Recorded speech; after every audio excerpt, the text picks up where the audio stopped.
Assalamu alaikum and a very good morning to you all. I hope you're ready to trot into your Tuesday with myself, Muhammad Dib, only on PTV World. Well, this morning we have a wonderful show lined up for you. But before I get started, we are in the last stages and the last few days of Ramzan. It's been, the whole essence of the month is so beautiful, and every morning we've been looking at a verse. And, it's a really good way to start your day because it gives you that peace and that serenity as well.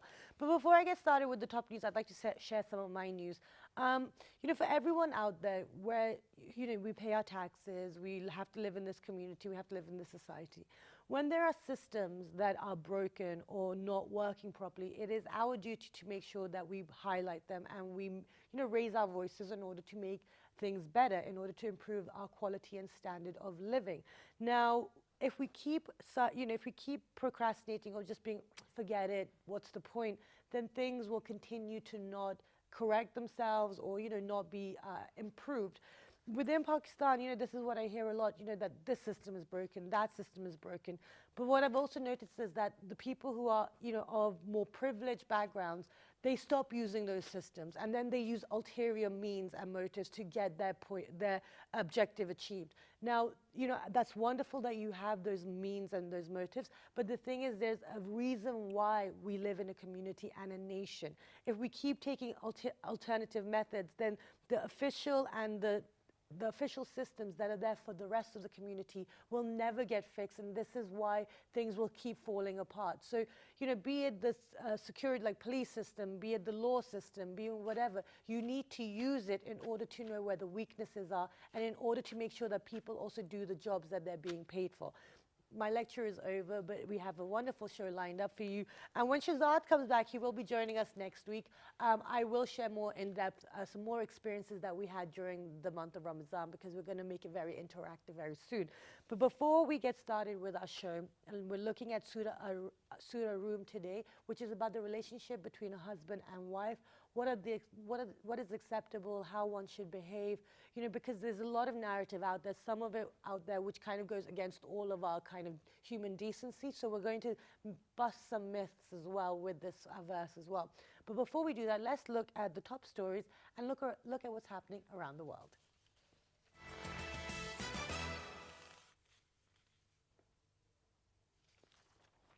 Women in Belfast, Cardiff, Edinburgh and London wore the colours of the suffragette movement, green, white and violet, as part of a mass procession on June 10th to mark 100 years since the first British woman won the right to vote. It's only been 100 years. So 1918. Moving on, electric road technology has been mooted as an alternative to heavy and expensive batteries used in e-cars. However, the expense and hassle of drilling into large stretches of the road to install such a system puts many engineers and decision makers off the challenge.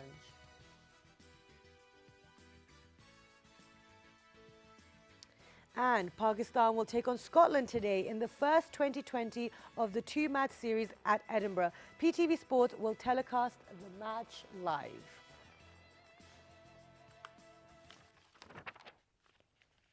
Good luck to the team, and may the best team win, and hopefully that will be Pakistan. And PTV Sports will be telecasting it, so do tune in there. But as you know, in the first segment, we are in the last few days, so we are trying to get everything that we need in our practical day-to-day life, things that affect our behavior. Now, one element within Pakistan and within our culture is that, after there are set stages in life, and one of those stages is that after you're of a certain age, you are, you do settle down. That is the norm. That is, the logical next step within this country. But within this, we were talking about this the other day as well, is that there is a lack of information being passed on how the relationship should work. You have social media these days, you have the religious, and then you have the cultural, then you have familial. So how do we balance it all? What is the way to move forward in a positive light? And to discuss Surah Ar-Rum and to discuss the relationship between husband and wife, we've been joined by Dr. Kaval Kesser. She is a pediatrician, but she's also been a Quran teacher for over 20 years, teaching children character building through the Quran and Sunnah. Assalamu alaikum. Good morning. Wa alaikum assalam wa rahmatullahi wa barakatuh. Thank you so much for joining us today. It's my pleasure as ever. And sorry, you have to sit through my ranting in the beginning, but I Yes. feel like it's really good to get these things out there because, you know, we always Absolutely. portray such a perfect image of life. And, it, you know, sometimes life can be testing. Yes, it is. It is always testing, even good times or the bad times. Exactly. And we have to pass all the tests. Yep, wonderful. So Flying colors. Okay, so let's talk about this verse. Surah Rum. Yes.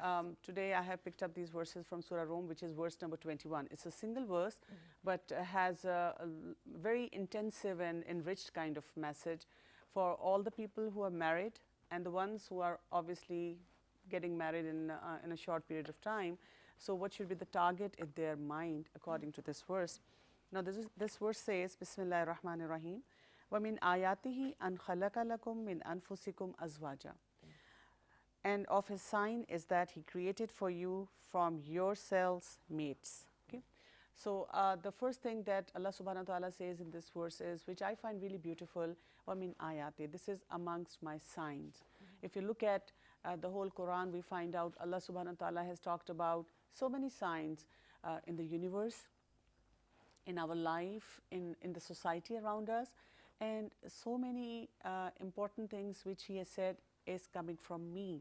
So this relationship, Allah Ta'ala says over here, is also a sign from him.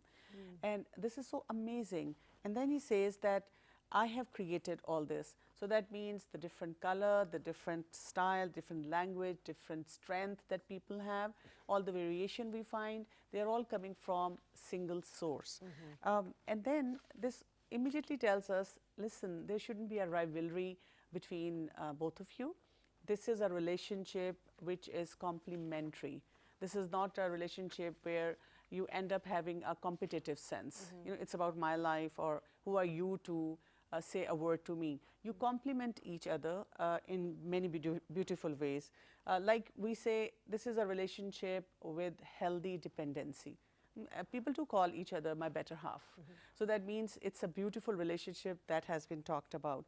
We also find out in a hadith in which the Prophet ﷺ said, "An-nikah min sunnati," that nikah is amongst my sunnahs, my way of life. So go for that. So this is like a relationship should be looked forward to. Though in our societies we find out now most of the youngsters, they have started dreading it, looking at how either the males or the females, they are mistreated or they are actually landing themselves in trouble. Then the verse moves on, and in that Allah Ta'ala tells us now the parameters or the focus of this relationship. And the first important is litaskunu ilayha, so that you may find tranquility in them, in one another. Okay?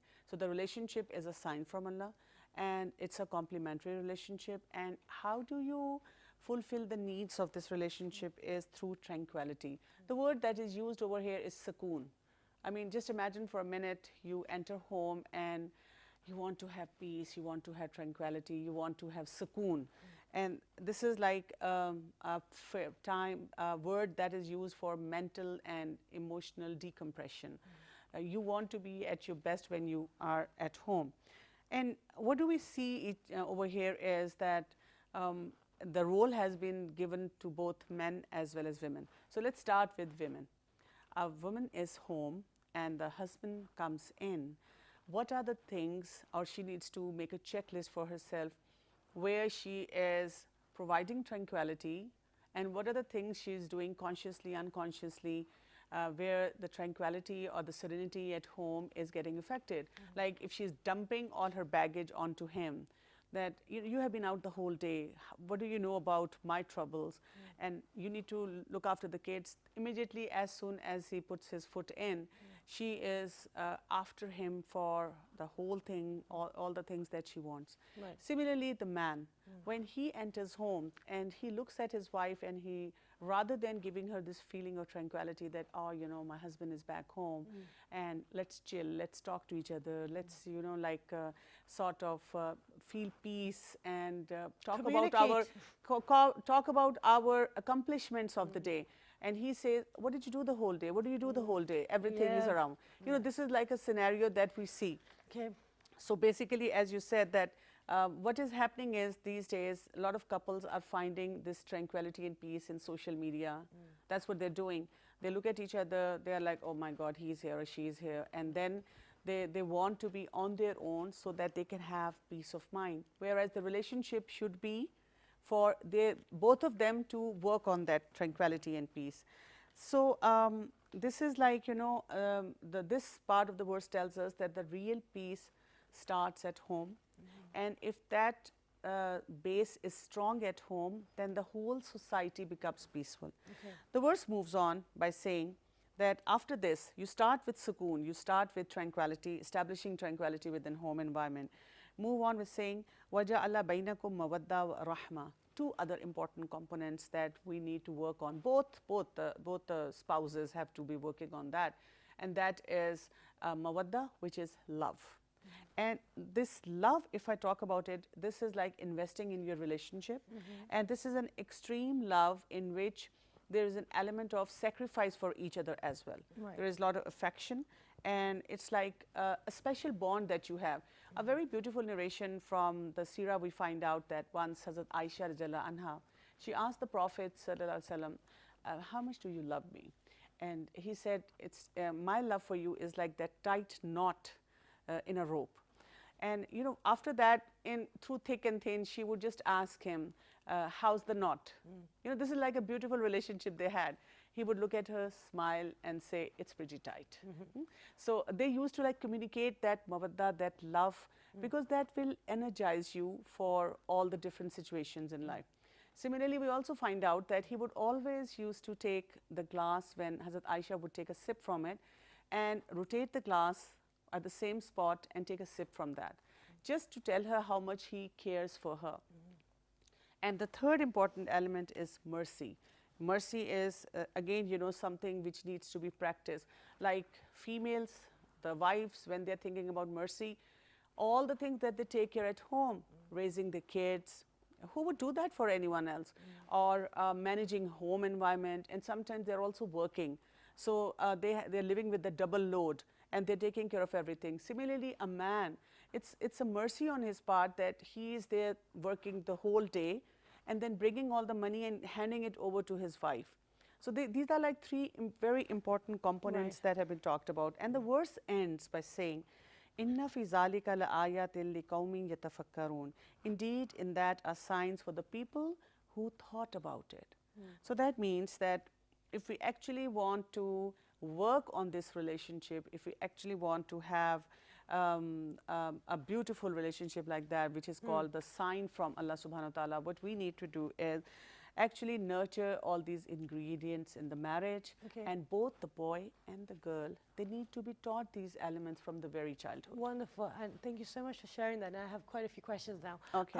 So now I mean, I could be completely wrong, but one thing that what a lot of the questions come from what we see and what we see is being practiced. Now, what I've noticed is a lot of the time, even within the expat community, with British Pakistanis, I can talk about British Pakistanis because that's what I know, is that a lot of the time, like I love the fact that it's this equal and it has equal relationship which needs to be reciprocated to each other. The respect has to go both ways, the care and the looking after. But what we notice because of our culture as well is that cultural elements seem to override the religious elements at time.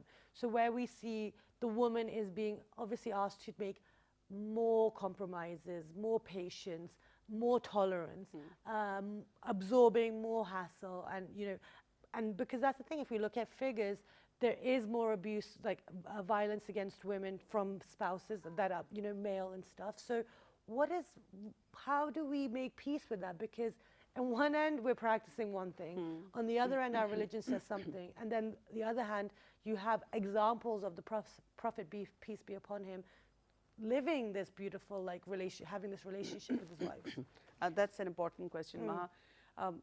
Basically, what happens is, what we do is we are mixing up these traits which have been mentioned in this verse, which needs to be practiced by both the spouses, and then the job description that has been assigned to husband and wife.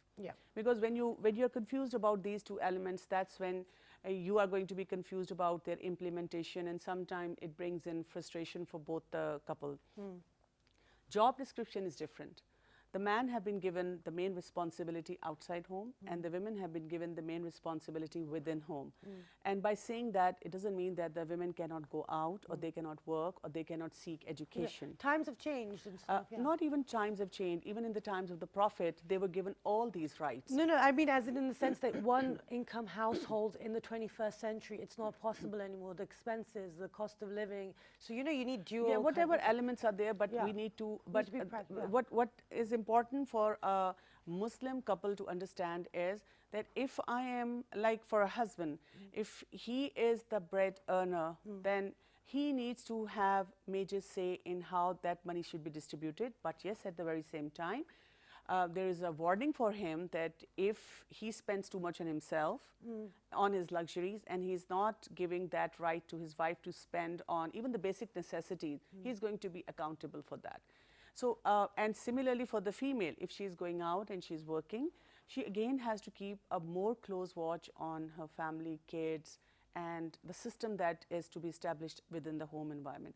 So that is where we need to have clarity. And once you have clarity, then you need to take care of everything with ownership. Like, this is my home, and I am a homemaker as well. Similarly for the husband, that I need to be there for the protection of the family, rather than bringing in abusive component within the family, bringing in my frustrations at home. So both of them need to be educated in the right way. And then if we adopt these three principles, how I see it, there is a model, a family model. And the first, they need to be given the job description. This is what you are supposed to do ideally. This is what you're supposed to do ideally.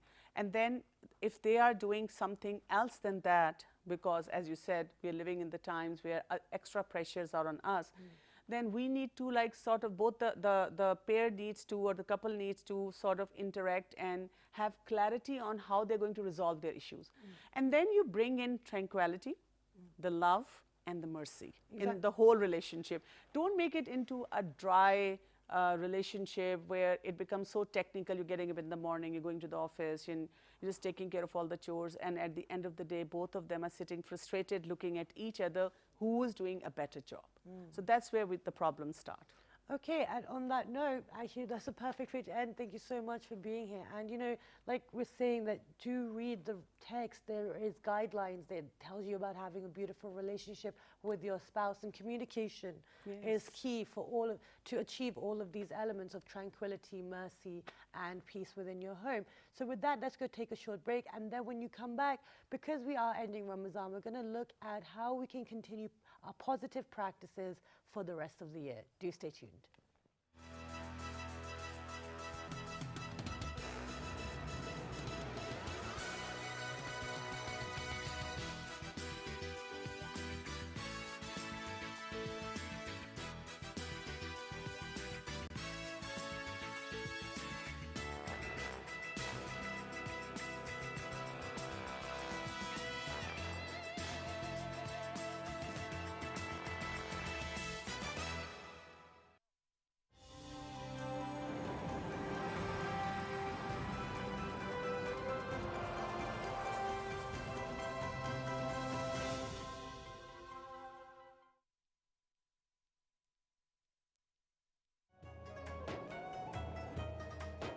Ramzan की रहमत आ जाए किरदार में,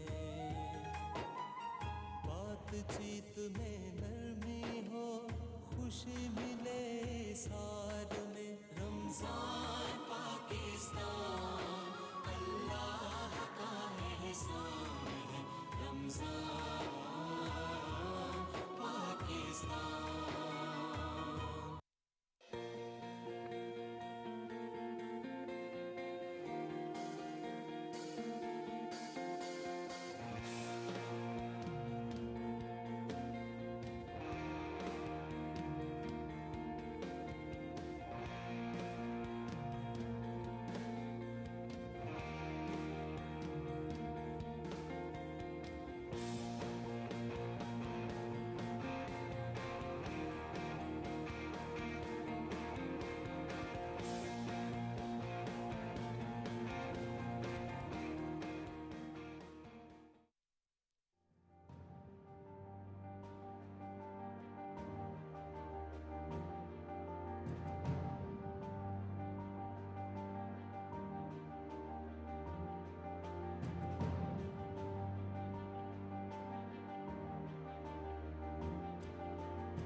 Welcome back, everyone. And before the break, we were just in discussion with Dr. Kaval Kesser, taking a verse out of the Quran and looking at its practical implementation in the 21st century and, you know, in our day-to-day lives. But as I've mentioned multiple times now, that we are in the last few days of Ramzan, and the whole month has been about reflecting. It's about our empathy. It's about the spiritual connection. And it's about studying our religion to make our society and community and the world a better place. Now, what we're going to discuss today is something to continue, because the rest of the year, the 11 months, it's about taking the lessons learned from this month as well. But what we see is that as soon as it's over, once Eid is done, we're back to our, you know, daily routines, our usual patterns, and, you know, we kind of forget everything. And even within the month, you know, we're not always really remembering what the pure element is. It's more of a ritualistic experience at times. So to discuss how we can take our lessons forward, what we need to do, what are the core lessons from Ramadan we need to take forward, and this special, in the last few days as well, there's a special Laylatul Qadr which has started as well. So we're going to talk about that and what it means, because I know a lot of expats, they're also hearing this word and they don't know what's happening. So to discuss everything, we've been very lucky. We've been joined by Miss Anam Khan. She is a clinical psychologist. She's also a counselor at Nasr University. Assalamu alaikum. Good morning. Thank you so much. Thank you so much for coming back and joining us. Besides Miss Anam Khan, we've been joined by Dr. Hafsa Abbasi. She is a faculty member at Allama Iqbal University and is doing her PhD in Islamic law as well. Assalamu alaikum. Good morning. Thank you so much for joining us. Thank you. Okay, so I'm going to start with you, Dr. Hafsa. During the month of Ramadan, it's about, you know, the pillars of Ramadan. You know, you have the certain core stuff that we need to learn. How do you feel we've been going this month? Have you felt we've been looking at the pure essence of Ramadan? Actually, the pure essence of Ramadan is that it purifies. It purifies the heart of a Muslim, and it develops and it boosts the attributes, and it boosts the morality. Being a Muslim, we need to, like, we're fasting for the whole 30 days and, you know, praying at night, that is Qiyamul Layl. It brings Allah subhanahu wa ta'ala's qualities in a human being. A human being starts loving the qualities of our Lord, that is loving justice. He starts hating atrocities. He starts hating cruelties. So this is actually the essence of fasting. Right, okay. This is what we need to learn from our fast. Okay, so that's the thing. That's what we've been discussing the whole month as well. You know, what is the stuff that we need to learn? Because that's why we're looking at the Quran, because it tells you what you need to learn and how to become a better person and to achieve this purity and this closeness to God. But Anam, I'm going to ask you, you work at a university, you're a counselor there as well. Are you seeing that these essence and these lessons are being relayed back to the youth? Are they picking up these principles? Yes, they are. As you have said, that fasting is a month where we revive our spiritualism and we practice a lot of Islamic norms and beliefs which we are not practicing rest of the year. So yes, for example, like what? What are we practicing in the month that we're not doing in the rest of the year? It's not just a Jummah prayer which we are going for actually. So we are praying 5 times, or we are going for Taraweeh, and we are arranging iftars for the needy people. We are trying to be supportive for those who doesn't have sufficient food or shelter or anything else. So that is a true spirit of fasting. So fasting does not only mean that you're not eating. That means you're practicing the true things which are essential part of Islam. So that means helping people, controlling your impulse for everything, taking you away from a lot of things which are being prohibited in Islam. So yes, in Ramadan, if I talk about the youth, so yes, they are practicing it. Like rest of the year, they may not be. But particularly talking about Ramadan, they come to that point that this is one month in which I have to recite Quran, I have to follow the obligation things, and everything which is set by my law to be followed. Okay, so, yes, so now what we've seen is that actually this year philanthropy has hit a new peak in Ramadan in Pakistan, and it is the figures are staggering, and I can't access it right now, but I did have the figures for you, but I think it's over like a billion rupees now, that, you know, so well done to the whole Pakistani community. And that's wonderful, and, you know, it fills your heart with hope, and you see people like reaching out and they're helping. But then again, we also see I'm not talking about it as a whole, but our individual efforts. So for example, we're seeing a rise in maybe car incidents, you know, crashes and things like that. You know, we have to we have to adapt Ramadan to the 21st century. Now, these are different elements. We're getting agitated, we're getting angry. What are you saying about that? How do we now continue that forward where we, take on the tolerance and the peace? Actually, this is the essence of fasting. Yeah. That But we're not fasting for the rest of the 11 months, so how do we continue it? I don't want to know how we're doing it in Ramadan. I want to know how to continue it for the rest of the year. Actually, when you're fasting, you can realize the pain of a poor person. When we say that these people get so agitated so soon, when we are hungry and when we are thirsty, there are so many people who get agitated. They are rich and they get agitated. So it gives us the feeling that how the poor are going to go throughout the year. Like we fast only for 30 days, and that's like very difficult for us. And we get agitated, we get frustrated, and we get sometimes angry with our servants and stuff. So this gives us a feeling that how would the poor be feeling? We get the festival of Eid, and then after Eid we start getting the feasts again. But these poor are not going to get it back. Okay. So if you start thinking like that, then you just get patient, and then you feel like we are so blessed, and then this gives you. Okay. Okay, and then also another question, because this is something that you guys discussed, is that you wanted to talk about what can we achieve after fasting for the whole month. What are the outcomes we can achieve for the whole month and the night prayers? So apart from the purity and the connection with God, what are the other outcomes that you feel that one can achieve? As I already said, that fasting gives you the feeling and it gives you the sensitivity about the poors out there. Yeah. So when you are hungry and when you're thirsty, you get a feeling of agony of the poor people out there. So when you feel that, when you feel their pain, then you stand out for them. This is actually the essence of fasting, that during the month of Ramadan you get the feeling. So empathy. It's a 30 days whole training session. That's a for a drilling Muslim exercise. Another way, it's a drilling exercise. And I would like to add another point in that thing, that when you practice all these norms and belief systems, so yes, like you said, that you get closer to your God, and then you develop that consciousness and you become more cautious of that. I don't want to commit something which is sinful or which is not going to be rewarded. So yes, after Ramadan you can keep that doing that practice. Why? Because it will help you. Once you'll be closer to your God, you'll be more cautious of your actions, because you won't be you don't want to be angry, you don't want Well, God there'll be to a sense of angry. accountability Exactly. as well, So you're right? more accountable, and yes, you're more conscious of your actions. So that's And we are practicing it for 30 days, so it develops an attitude in human body, and it develops an attitude in us. In theory.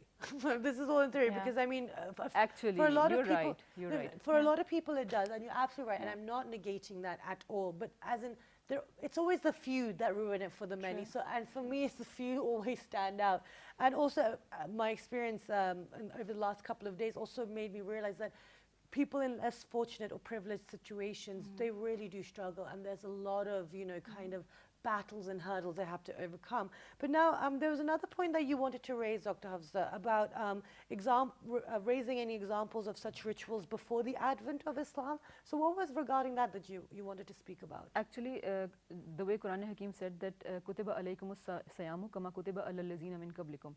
Like Allah subhanahu wa ta'ala has obligated fast on us the way he obligated it on the previous nations. Yeah. It has been reported that Prophet Musa, when he was about to be given, or he was bestowed upon the book, he fasted for 40 days.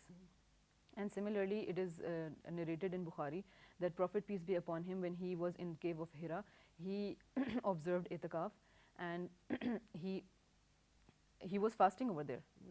So this is a practice which actually existed before the advent of Exactly, Islam. and we spoke about it with our Christian friends and brothers as well, who was on the show. They have Lent as well, you know, and there's different levels now because it's evolved, but as in they have the core fasting as well. So that's wonderful. So, you see that kind of continuity, which is great. But now we're talking about the relationship between fast and struggle. I'm going to ask Dr. Hafsa, and then I'm going to move on to you, and the same question. So what do you mean by struggle and the relationship between the fasting? Actually, fasting disciplines you. It disciplines the attitude of a human body. And as I already said, that fasting gives you the feeling of agony of poors. And once you feel the agony of them, like it's a boiling weather and you're so thirsty, and then you realize that what are they going through, and you're so hungry and you realize what are they going through. It makes you struggle for the human rights. And that is why all of the battles, not exactly all of the battles, but there were many ghazawat which were fought in Ramadan.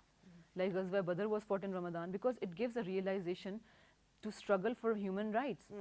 Like, yes.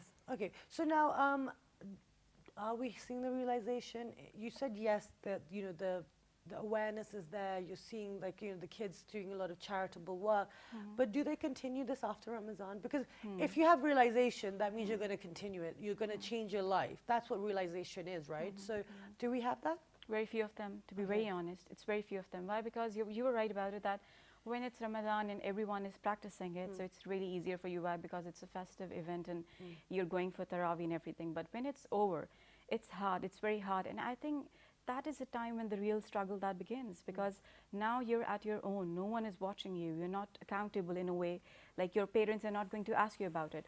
But that is where the real struggle starts, that now you and your relationship with your Lord, that matters a lot. Okay. Like, for example, if I'm not fasting and if my friend is not in the month of Ramadan, how she's going to deal with it? Like, of course, she has to control her impulses. She doesn't have to go out with me. She has to follow her prayers and everything. So that is the actual struggle. And like I said, that if you have revived the actual spirit of Islam in the month of Ramadan, you're going to carry it forward, no matter how much hard it is or no matter how much struggle do you have to do for that. Okay, so now let's, I feel like we're setting really very difficult, because, let's be realistic as well, because we're not here to judge anyone, we're not here to make anyone feel bad. But now let's talk about the different elements that people can take regarding, practicing these positive lessons throughout the year. Now, as a psychologist, clinical psychologist, what are the advice you would give to all our viewers, small little changes in their day-to-day life that they can have that peace or that continuity of their connection? All right. So one thing, that when we talk about religion or spirituality, that has a very strong connection with you, with yourself and with your Lord, and that has bring a lot of contentment within you. But this has been seen then over the years, people, they are going away from religion, and that is developing a lot of depression or confusion or anxiety sometimes. So yes, your religion and your relationship with your Lord, that matters a lot with your peace of mind, the way you're going to spend your life and your quality of life. But so Dr. Hafsa, how would you advise our viewers to get that connection post-Ramadan with the religious text or with religious people? Like, how do we find the right segments of society that will help us do this? Actually, our intention of fasting. Prophet, peace be upon him, said that all of the deeds, innamal amalu binniyat, the intentions, actually the deeds are, the results of the deeds are based on their intentions. So our intention of fasting nowadays, to be very honest, is just to get reward in hereafter, and just to, like we are talking about, that it's a healthy activity, it's a dieting, it's healthy for yourself, and we just want to improve ourselves individually. I'm sorry, at times it's only because of social pressure, that what people are going to say if I'm not fasting. So the actual spirit is not to eat something, we're not going for prayers at times, that also happens. Exactly. Pressure fasting.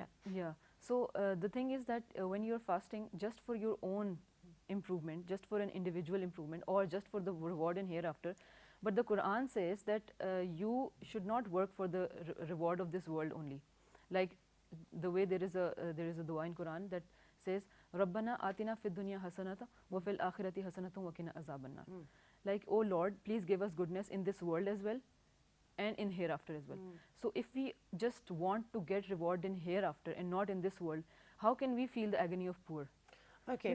The basic difference is of intention. We do not intend to fast for the betterment in this world. We are fasting for betterment in hereafter only. Okay, so now, because I feel like to a certain degree, that's how one is taught the religion as well, like constantly from a young age, that's how you're being kind of almost bribed to learn about the religion. So I feel like the habits are quite negative because it's always about, like you said, our intentions are not pure about it, whereas our religious text tells us to have pure intentions. Okay, so now moving on. It is Laylatul Qadr, right? So tell us a little bit about that. Laylatul Qadr has a very it has a very huge importance.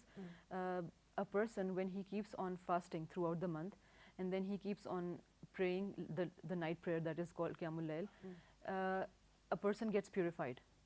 And when he gets purified, his heart gets, gets away with the rust of the, you can say, his sins. So there comes a time in the last 10 nights of the month that his heart becomes very pure, because the heart of a Muslim or heart of a human being is just like a mirror. The cleaner it is, the more respondent it is to the Allah's, light. It absorbs Allah's attributes, and it responds to Allah's, so the last 10 nights are for polishing a person, and in these nights the Laylatul Qadr has a very huge importance. One of the negativity in our society regarding Laylatul Qadr is that they just go to a person who they feel like he's pious, he's going to ask that, do you think this is Laylatul Qadr? And then he's going to wake up all night, and then he's going to recite Quran, and he's going to pray a lot.